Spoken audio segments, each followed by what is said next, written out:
I do feel more confident in financial education because I used to struggle with my numbers a lot, and with this challenge I've gotten to understand how to manage and budget my money.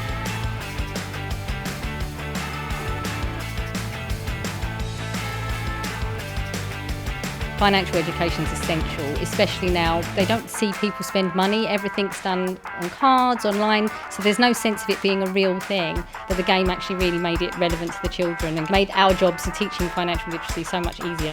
And actually, if we're talking about financial literacy, being determined and thinking through your path, carrying on with the action and seeing it through, all of that builds your sort of life skills and your confidence